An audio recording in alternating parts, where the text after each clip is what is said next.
사랑으로 사랑하고 축복합니다. 주의 사랑으로 사랑하고 축복합니다. 네. 저는 몽골 땅에 갔다가 또 이렇게 살아서 이제 돌아왔습니다. 또 우리 성도님들의 은혜로 또 기도로 살아서 돌아왔는데, 청년들한테는 한국을 다 잊어버려라 했는데 저는 솔직히 한국을 잊을 수가 없었어요.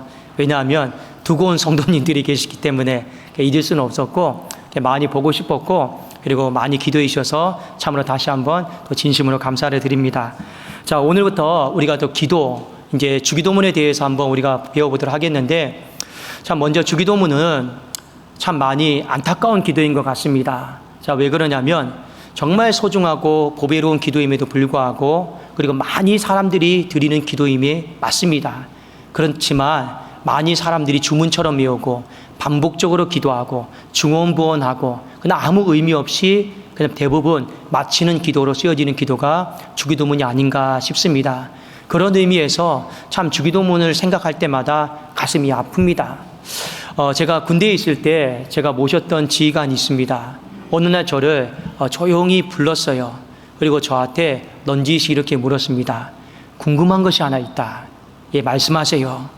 그런데 내가 체면이 있어서 다른 사람들한테는 물어보지는 못하겠고, 그냥 제가 그때 중이었습니다. 내가 엄중이한테 좀 한번 물어보고 싶은 게 있는데 도대체 주기도문이 뭐냐? 그러더라고요. 교회에서는 날마다 외워야 된다고 하고 날마다 읊어야 된다고 하는데 도대체 주기도문이 뭐냐?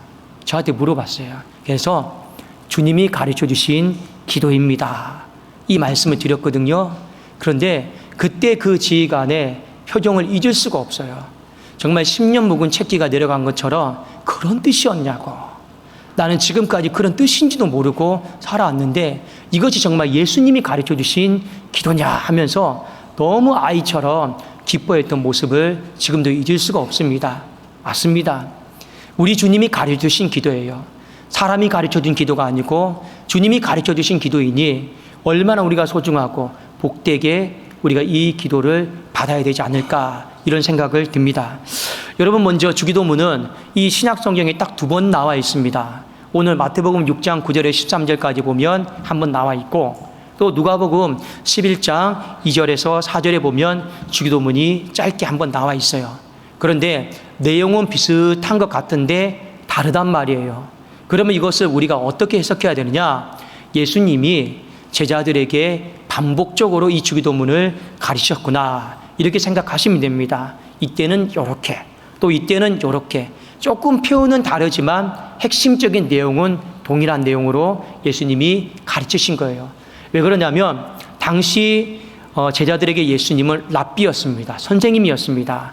그리고 제자들은 선생님에게, 스승에게 기도를 배우는 것이 하나의 문화였고 관습이었기 때문에 그렇습니다. 그래서 새로운 제자들이 들어오면 또 한 번 더 알려주고, 또 새로운 제자들이 오면 한 번 더 알려주고, 그러면 마태는 마태의 관점 속에 주기도문을 적은 거고, 이 누가는 누가의 관점 속에서 주기도문을 적은 거예요. 제가 왜 여러분들에게 이 말씀을 드리느냐? 많은 사람들이 이 기도를 외우다 보니까 토시 하나 틀리면요 막 뭐라고 하더라고요. 특별히 목사가 앞에서 토시 하나 틀리면요 메일로 편지가 와요. 목사님, 주기도문을 틀리시면 어떡합니까? 주님이 가르쳐 주신 기도인데. 실제로 이런 일들이 많이 있었기 때문에 제가 말씀을 드립니다. 여러분, 토시 틀려도 괜찮습니다. 그건 죽고 사는 문제가 아니에요. 오늘 주님이 말씀하신 거는 이 주기도문을 통해서 기도의 정신, 기도의 어떤 본질, 기도의 내용, 어떤 기도의 순서, 이것에 대한 어떤 모범, 샘플을 우리에게 보여주신 거다, 이렇게 좀 생각하고 편한 마음으로 주기도문을 우리가 좀 배웠으면 좋겠습니다. 자, 오늘 우리가 함께 볼 주기도문의 내용은 서론 부분과 그리고 본론의 첫 번째 내용인데, 자, 짤막한 6장 9절이에요. 자, 한번 같이 우리 다시 한번 읽어봅시다. 6장 9절 시작. 그러므로 너희는 이렇게 기도하라. 하늘에 계신 우리 아버지여, 이름이 거룩히 여김을 받으시오며. 자, 먼저 서론 부분을 함께 보도록 하겠습니다. 하늘에 계신 우리 아버지여, 기도할 때 하나님에 대한 어떤 호칭의 문제를 다루고 있습니다. 자, 어떻게 부르고 있나요? 하늘에 계신 우리 아버지다. 자, 하나하나씩 좀 살펴봅시다. 하늘에 계시다라고 하는 것은 당시 유대인들은 하나님이 하늘에서 다 내려다보고 통치하시고 다스리고 있다라고 하는 생각을 좀 가졌습니다. 뭐 틀린 거는 아닙니다. 자, 그래서 하늘에 계시다라고 했는데 이건 꼭 하늘에 계시다라고 하는 표현뿐만 아니라 하나님의 통치, 주권, 다스림을 그냥 공간적으로 폭넓게 설명한 문구라고 생각하시면 좋을 것 같습니다. 자, 하나님은 실제로 하늘에만 계시지 않아요. 우리의 마음에도 계시고요. 무소부지하시고 아니 계신 곳이 없는 것이 바로 하나님이십니다. 그래도 하나님은 하늘에만 매여 있는 분이 아니에요. 구약 성경에도 보면 솔로몬이 성전을 지어서 하나님 앞에 봉헌식을 했단 말이에요. 그때 하나님이 뭐라고 말씀하셨냐면 하늘들의 하늘이라도 나를 용납하지 못하겠거늘. 그러니까 하늘들의 하늘조차도 우리가 생각하지 못하는 보이지 않는 하늘조차도 하나님을 용납하지 못하는 거예요. 가두지 못한다라는 거예요. 하물며 인간이 만든 그 집에 내가 들어갈 수 있겠느냐, 그렇게 말씀하신 거예요. 이미 구약시대 때부터 하나님은 아니 계신 곳이 없고 무소부지하시다라는 거예요. 그래서 그런데 왜 하늘에 계시다 이렇게 했느냐? 하나님의 통치, 하나님의 주권, 하나님의 다스림을 폭넓게 설명한 구절이 하늘에 계신 우리 아버지여, 그런 뜻입니다. 자, 그런데 잠깐 제가 천주교와 좀 개신교에 대해 좀 말씀을 드리겠습니다. 원래 기독교는 하나의 천주교에서 있었습니다. 그러나 대략 한 1592년 정도에 이 마틴 루터의 종교 개혁으로 말미암아 이 천주교에서 기독교가 나왔습니다. 이걸 뭐라고? 개신교라고 그래요. 개신교라고 합니다. 자, 여전히 천주교는 하느님이라고 하고 있습니다. 하느님이 뭡니까? 하늘 더하기 님자예요. 하나님은 하늘에 계시다. 그러나 우리 개신교에서는, 기독교에서는요, 하느님이라고 하는 말을 쓰지 않습니다. 하나님이다라고 하는 말을 씁니다. 하나는 뭡니까? 하나 숫자 1을 말하는 거예요. 유일하다라는 거예요. 하나에다가 님을 붙인 것이 하나님입니다. 왜 우리가 이런 고백을 취하느냐? 이유가 있습니다. 성경은 한결같이 하나님의 유일성에 대해서, 하나님만이 길이요 진리요 생명이요, 하나님만이 참신이심을 우리에게 가르쳐주고 있습니다. 근데 문제는 뭐냐? 이 세상에 하나님 아닌 거짓 신들이 많아요. 가장 여러분 우리가 알고 있는 신이 뭡니까? 귀신. 또 인간이 만들어내는 가짜 신들이 너무 많아요. 그리고 우리는 거기에 속아가지고 내 인생을 걸고 내 모든 것을 쏠고 빌면서 우상 숭배하는 경우들이 얼마나 많이 있습니까? 그래서 성경은 우리에게 말하는 거예요. 하나님 외에는 참신이 없다. 하나님 외에는 유일하신 분이 없다. 하나님 외에는 절대적인 분이 없다. 그래서 어떤 단어를 쓰고 있습니까? 하느님이라고 하는 말을 쓰지 않고 하나님이다라고 하는 단어를 차용해서 쓰고 있습니다. 그리고 아까 제가 말씀드린 것처럼 실질적으로 하나님은 하늘에만 매여 있는 분이 아니기 때문에 이 단어가 맞습니다. 자, 여러분 이 의미만 놓고 봤을 때, 이 그때 당시의 사람들이 하나님은 하늘에 계셔서 통치하고 다스리고 있다고 생각을 했습니다. 이 의미만을 놓고 봤을 때 하나님이 너무 멀리 계신 것 같아요. 여러분 하늘을 바라보셨습니까? 저는 비행기를 또 타고 탈 때마다 느끼는 게 그거예요. 땅에서 하늘을 바라보면 그냥 구름이 끝인 것 같아요. 근데 실제로 비행기를 타보면 구름은 또 하늘 또 아래에 있어요. 여러분 무슨 말씀인지 아시겠죠? 더 측량할 수 없는 거리에 있단 말이에요. 하물며 땅에 있는 인간이 하늘에 계신 하나님을 바라볼 때 이 범접할 수 없는 거리감, 이걸 여러분들이 좀 생각했으면 좋겠습니다. 그리고 이 범접할 수 없는 거리감을 신학적인 용어로 뭐라고 이야기하냐면 초월성이다라고 이야기합니다. 우리 한번 따라해 볼까요? 초월성.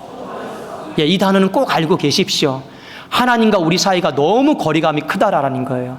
어마어마하게 범접할 수 없는 거리를 가지고 있다라는 거예요. 그게 초월성입니다. 초월에 계신 거예요. 자, 그런데 하늘에 계신 그 다음에 뭐가 나오죠? 우리 아버지요. 갑자기 그 간격이요, 그냥 확 좁혀져 버려요. 왜요? 아버지다라고 하는 이 말만큼, 부자지간의 관계다라고 하는 이 말만큼 우리 사이에 가까이 있다라고 하는 단어를 표현할 수 있는 길이 없기 때문에 그렇습니다. 여러분, 정말로 하나님이 우리 아버지가 되신다라는 거, 너무 가까이 계시다라는 거예요. 너무 친밀하시다라는 거예요. 근데 여러분 사람과 사람은요, 아무리 가까워도 0cm입니다. 자로 재면요.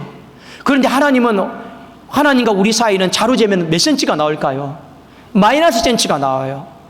마이너스 센치가 나옵니다. 왜요? 우리 안에 들어와 계시니까요. 우리 안에 내재하시니까요. 그래도 여러분, 하나님이 우리 아버지가 되셔서 우리가 지극히 친밀하고 지극히 가까이 계시다. 그걸 뭐라고 신학적인 용어로 표현하느냐? 내재성이라고 합니다. 우리 한번 따라해 볼까요? 내재성. 예, 이 초월성이다라는 말과 이 내재성이다라고 하는 말을 우리는 조금은 알고는 계셔야 됩니다. 자, 그러면 하늘에 계신 우리 아버지요, 이 문구로 하나님을 불렀어요. 그러면 이 문구를 통해서 하나님을 불러야 되구나. 우리 어렸을 때 주일학교에도 기도하면 기도선 5가지가 있잖아요. 첫 번째가 뭐예요? 아버지라고 부르라고, 하나님 이름 부르라고. 마지막이 뭐예요? 예수님의 이름으로 기도합니다. 이거 아닙니까? 있잖아요. 그 단순히 첫 번째 기도를 시작하기 위해서 하나님의 이름을 부르는 거구나, 이런 의미로 생각하시면 안 돼요. 이건 어떤 의미냐? 초월성과 내재성을 생각해야 돼요. 내가 지금 하나님 앞에 기도를 올려드리고 있는데 그 하나님은 초월해 계시다. 어떤 의미예요? 무한한 능력을 가지고 계시다라는 거예요. 누가요? 내가 지금 기도를 드리고 있는 그 하나님은 무한한 능력을 가지고 계시다. 이걸 여러분 생각하셔야 되는 거예요. 그리고 이 내재성을 생각하셔야 돼요. 우리 아버지예요. 우리 아버지. 이건 여러분 어떤 의미일까요? 우리가 기도를 드리는 그 하나님은 우리의 기도 가운데 공감하시고 이루하시고 가까우시고 아주 친밀하시다라는 거예요. 이것이 뭡니까? 하늘에 계신 우리 아버지여라고 하는 그런 뜻입니다. 그래서 여러분, 이 호칭을 부를 때마다 하나님의 무한하신 능력, 그리고 하나님이 얼마나 우리 가운데 친밀하신가, 이걸 생각하시면서 하나님의 이름을 불러 보십시오. 자, 그런데 이 우리 아버지라고 했어요. 그냥 아버지라고 할 수 있어요. 여러분, 누가복음 11장 2절에 4절에 보면 이 누가는 그냥 아버지라고 했습니다. 근데 왜 마태는 우리 아버지여라고 했을까요? 여기 중요한 이유가 있습니다. 이 우리 아버지의 뜻은요, 그때 당시에 많은 제자들이 예수님에게 이 주기도문을 배웠어요. 배우고 나서 어떻게 했느냐? 이거 우리끼리만 알고 있으면 안 된다. 그래도 주님이 가르쳐 주신 기도인데 우리 예배 때마다, 모일 때마다 우리 이 기도를 항상 같이 하자. 그래도 오늘날 한국교회가 뭐 하는 겁니까? 구역 예배 때마다 주기도문 하고요. 또 우리 소그룹 모임 가질 때마다 주기도문 하는 거예요. 그리고 예배 때마다 여러분 주기도문 하든지 축도를 하든지 한단 말이에요. 바로 우리 아버지라는 거예요. 우리 아버지가 뭡니까? 하나님은 나와도 관계가 있지만 나는 당신과도 관계가 있다라는 거예요. 하나님은 나와 관계가 있어서 내 아버지가 되지만 나와 당신은 서로 관계가 있기 때문에 형제, 자매가 된다라고 하는 것을요, 이 기도를 드릴 때마다 또 고백하고 묵상한 거예요. 그런 의미 속에서 우리가 구역 모임 때나 우리가 예배 때마다 주기도문을 하는 거구나, 그렇게 여러분들이 좀 이해를 하시면 좋겠습니다. 자, 이제 본론의 첫 번째 내용을 한번 제가 말씀을 드릴게요. 이름이 거룩히 여김을 받으시오며. 여러분, 많은 사람들이 이 내용을 잘 몰라요. 굉장히 말은 근사하고 멋진 말 같은데 도대체 이름이 거룩히 여김을 받으시오며, 이게 도대체 무슨 말일까? 솔직히 많은 사람들이 잘 모르는 단어 중에, 문장 중에 하나입니다.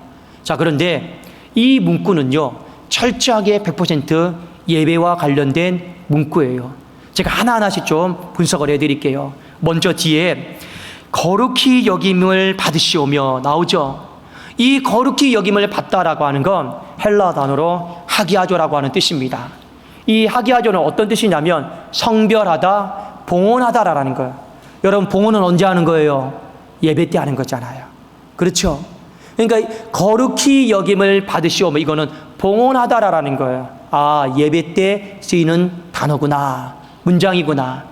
그리고 뭐가요? 뭘 봉헌하는 거예요? 하나님의 이름을 봉헌하는 거예요. 근데 그 이름 자체가 또 예배와 관련이 되어져 있습니다. 자, 한번 우리 시편 29편 2절 한번 띄워주시겠습니까? 같이 한번 읽어볼까요? 시편 29편 2절입니다. 시작.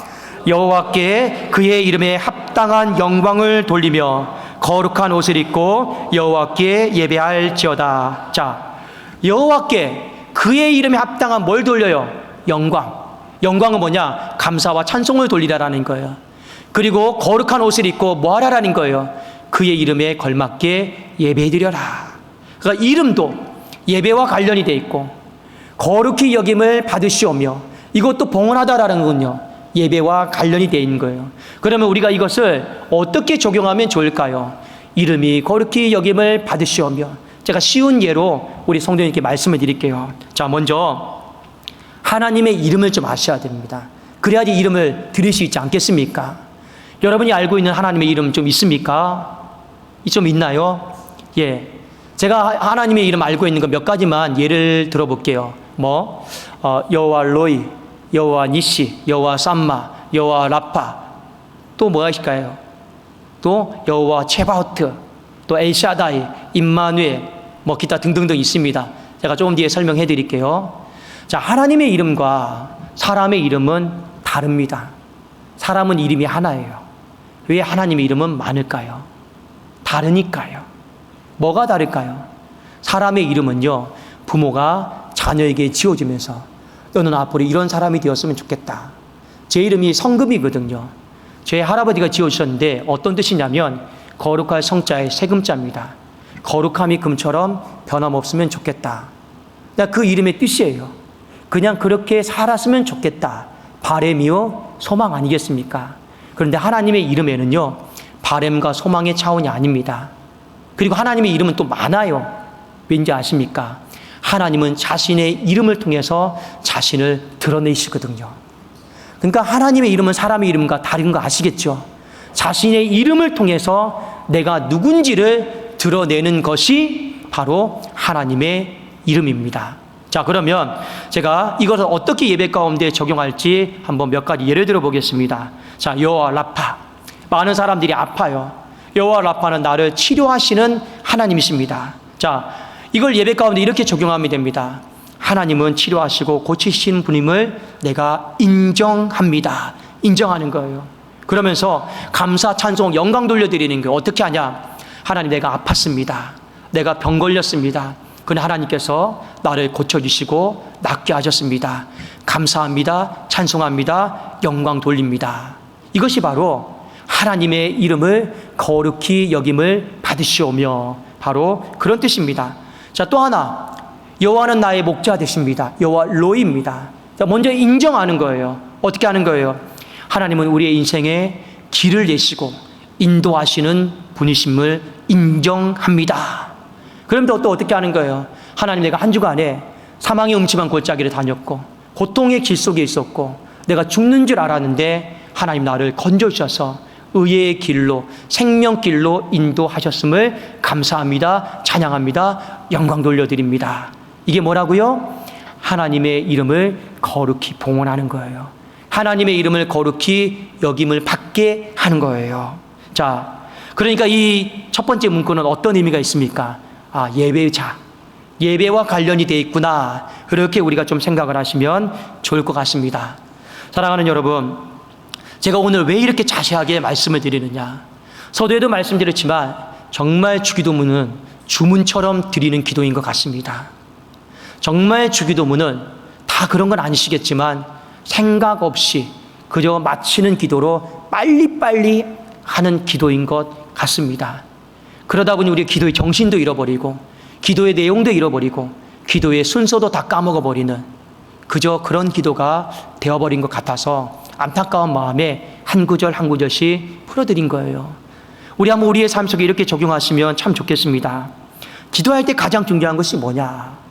기도할 때 가장 중요한 것이 하나님을 아버지라 부르는 거예요. 그래도 여러분 마태복음 6장에는 하늘에 계신 아버지라고 했지만 누가복음에는 그냥 아버지라고 했습니다. 그냥 기도할 때 가장 중요한 건 아버지예요. 왜 이게 중요하냐? 아버지라고 부르는 순간 나는 하나님 앞에 자녀가 되는 거예요. 그 아버지와 나는 관계를 맺게 된다라는 거예요. 여러분, 하나님과 우리가 관계를 맺게 되면 어떤 유익이 있을까요? 관계를 맺었으니까, 관계가 있으니까 우리의 기도를 들으시는 줄로 믿습니다. 관계가 없으면 우리의 기도 듣지 않아요. 부모가 자녀의 인생의 말에 귀를 기울입니다. 바빠도 귀를 기울입니다. 왜요? 내 새끼니까요. 관계가 있으니까요. 관계가 있다라고 하는 건 하나님이 내 기도에 귀를 기울이신다라고 하는 결론이 나올 수밖에 없습니다. 관계가 있다라고 하는 건 또 어떤 의미일까요? 하나님이 내 문제에 뛰어드신다라는 거예요. 관계 없으면요, 절대로 내 문제 가운데 뛰어들지를 않아요.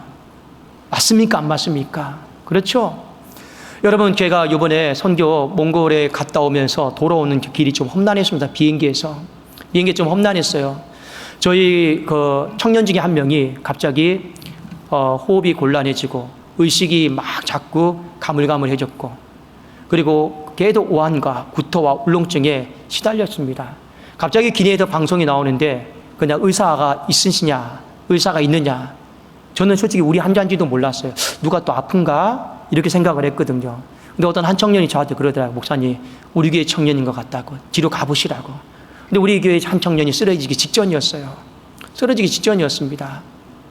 그리고 한국에 착륙하기 1시간 전까지 정말 마사지하고 지압하고 또 마사지하고 지압하고 그 나머지 1시간 동안 어떻게 내렸는지도 모르겠어요. 정말 어떻게 지나갔는지도 모르겠어요. 그리고 정말 마침 하나님 은혜로 비행기에 의사가 한 분이 또 있었습니다. 그리고 그 의사가 또 조치해주고 저는 또 저대로 기도하고 하면서 1시간 내내 계속 여러분 응급조치하고 왔어요. 그리고 우리 청년들은 또 같이 기도하고 왔습니다. 여러분, 왜 그렇게 했을까요? 관계 있잖아요. 그 의사는 왜 그랬을까요? 의사의 사명은 사람 살리는 거잖아요. 사명과 관계 있잖아요. 그러니까 뛰어든 거예요. 저는 왜 뛰어들었습니까? 내 새끼잖아요. 우리 대원이잖아요. 우리 나머지 청년들은 그 사이에 기도하고 있어요. 왜 그렇게 할까요? 우리 팀이잖아요. 그러나 나머지 사람들은 여러분 그 문제 가운데 뛰어들지 않아요. 왜요? 관계가 없으니까요. 여러분, 관계가 있느냐 없느냐 이 문제는 정말 중요한 문제입니다. 우리가 하늘에 계신 우리 아버지에 있습니다. 하나님이 아버지라고 우리가 부르는 순간 관계가 있어요. 그럼 그분이 우리의 문제에 뛰어드시는 거예요. 근데 어떻게 뛰어드시는지 아십니까? 초월성 아시죠? 무한한 능력을 가지고 하나님은 뛰어드시는 거예요. 그 문제 가운데. 내재성 아시죠? 내 문제에 대한 공감, 아픔, 위로, 그래 내가 안다, 그 친밀함을 가지고 하나님이 우리의 문제 가운데 뛰어드시는 거예요. 그래도 여러분, 하늘에 계신 우리 아버지라고 하는 이 문구는 그냥 부르는 문구가 아니고 어마어마한 비밀이 담겨있는 여러분 중요한 문구예요. 이 문구 하나만으로도 기도 다 끝나요, 솔직히요. 왜요? 하나님이 우리에게 무한한 능력과 친밀함을 가지고 내 문제 가운데 딱 뛰어드시니까요. 그러니까 우리가 믿음으로 기도하면 이 문구 하나만으로 기도는 다 끝날 수도 있습니다. 그만큼 중요한 서론이라는 거예요. 또 하나 무엇입니까? 본론의 첫 번째 가장 중요한 내용이 무엇입니까? 여러분, 우리가 하나님의 이름을 인정하고 찬양하고 감사하는 것. 이것이 우리의 삶에 필요하다라는 거예요. 제가 아까도 서두에 말씀드렸지만 하나님의 이름은 참 많습니다. 여호와 니시, 나에게 승리를 주신 하나님. 여호와 라파, 나를 치료하신 하나님. 여호와 삼마, 여기 계신 하나님. 여호와 로이, 나의 인생을 인도하시는 하나님. 여호와 체바오트, 만군의 여호와, 내 인생의 문제와 싸워주시고 모든 것을 통치하시는 하나님. 또 뭐가 있어요? 임마누엘, 두려움의 한복판에서 나와 함께 하시는 하나님. 여러분, 엘샤다이, 전능하신 하나님. 얼마나 많은 이름 속에 하나님의 이름이 드러나고 있냐는 말이에요. 근데 중요한 건 뭐예요? 하나님은 그 이름을 인정하기를 원하세요. 그 이름 앞에 우리가 감사하기를 원하고 있고, 그 이름 앞에 우리가 찬양하기를 원하고 있고, 영광을 돌려드리기를 원하고 있습니다. 그런데 경험해야죠. 경험해야지 인정을 하고, 경험을 해야지 우리가 감사하고, 경험을 해야지 우리가 찬양하고, 경험을 해야지 우리가 영광 돌리시는 것이 아니겠냐라는 거예요. 그래서 이 첫 번째 문구는 하나님, 우리가 인생을 살아가면서 예배자로 살기를 원하오니 하나님의 이름을 경험하게 하여 주시옵소서. 바로 그런 뜻이에요. 여러분, 제가 몽골 땅에서 청년들과 이렇게 하루 일과가 다 끝나면 나눔의 시간을 참 가졌습니다. 그런데 청년 중에서 많은 청년들이 이런 이야기를 나눴어요. 목사님, 그런 건 아니겠지만 제가 느끼기에 몽골에 계신 하나님과 한국에 계신 하나님은 좀 다른 것 같습니다. 왜 여러분 청년들이 이런 말을 하는지 알겠죠? 한국에서는 전도하려고 하면 다 빠져요. 다 도망쳐요. 부담돼요. 이미 전도라는 말만 들어도 그냥 숨이 멈춰요. 근데 몽골 땅에서는 어떻습니까? 전도가 신난대요. 재밌대요. 또 하고 싶대요. 또 하고 싶대요. 왜 그들이 그런 마음을 가질까요? 하나님이 그만큼 길을 열어주시니까요. 그렇죠? 여러분, 몽골이라고 해서 사람들이 무조건 받아들이는 게 아니에요. 똑같은 재성을 갖고 있고 사람에게 호불호가 확실합니다. 안 받겠다라면 과감하게 안 받겠다고 해요. 근데 하나님이 역사하니까 쉽단 말이에요. 그러니까 청년들이 머릿속에 힘든 거예요. 왜 여기서는 역사하실 하나님이, 왜 한국 땅에는 역사하지 않을까? 그러면 결론이 뭐예요? 다른 하나님일까? 이런 생각을 한단 말이에요. 충분히 얼마든지 우리도 그렇게 생각을 할 수가 있습니다. 근데 여러분, 몽골 땅에 계신 하나님과 한국 땅에 계신 하나님은 같은 분입니까? 다른 분입니까? 같은 분이에요. 그래서 청년들에게 그랬습니다. 한국에 돌아가는 걸 두려워하지 마라. 한국에 돌아가는 걸 두려워하고 있어요. 왜요? 지금의 충만하면 다 깨어질까 봐. 지금의 충만하면 다 잃어버릴까 봐요. 지금 여기서 만난 그 하나님의 친밀함을 경험하지 못할까 봐요. 아니다. 한국에 계신 하나님도 몽골 땅에 계신 하나님과 똑같은 유일한 절대적인 하나님이다. 그래서 제가 이 얘기를 했습니다. 성경에 기록된 하나님과 지금 우리가 경험하고 하나님은 다른 하나님이 아니다. 하나님은 어제나 오늘이나 영원토록 동일하신 하나님이신 줄로 믿습니다. 그러니까 우리는 얼마든지 성경에 계시된 하나님의 이름을 경험할 수 있는 거예요. 경험하지 못한다라고 하는 내 안의 불신, 경험하지 못한다라고 하는 내 안의 의심덩어리, 그것이 오히려 방해하고 있지는 않느냐라는 겁니다. 사랑하는 여러분, 이번 한 주 있잖아요. 여러분, 많은 기도 말고요, 우리 주신 말씀을 딱 붙잡고 하나님을 아버지를 한번 불러보십시오. 그 아버지라 부르는 중에 그 아버지가 나와 관계를 맺고 있고 내 문제 가운데 뛰어드신다라는 거, 이 사실만 생각할 때 얼마나 감격스럽습니까? 무한한 능력을 가지고 뛰어드시고 내가 네 고통을 안다, 내가 네 아픔을 안다, 공감하고 위로하면서 그 문제 가운데 뛰어드시니 얼마나 기가 막히게 인생의 문제 가운데 관여하시고 해결하실까요? 내 문제 가운데 뛰어드시는 하나님, 그 여호와 이름을 만나십시오. 경험하게 해달라고, 하나라도 경험하게 해달라고 기도하십시오. 그리고 다음 주 이 자리에 돌아왔을 때 하나님 예배합니다. 여호와의 이름을 인정하고 여호와의 이름 앞에 감사하고 여호와의 이름 앞에 찬양하는 그 영광을 받아 주시옵소서. 우리 그 마음으로 우리 하나님 앞에 송축할 수 있기를 주님의 이름으로 축원합니다. 기도하겠습니다.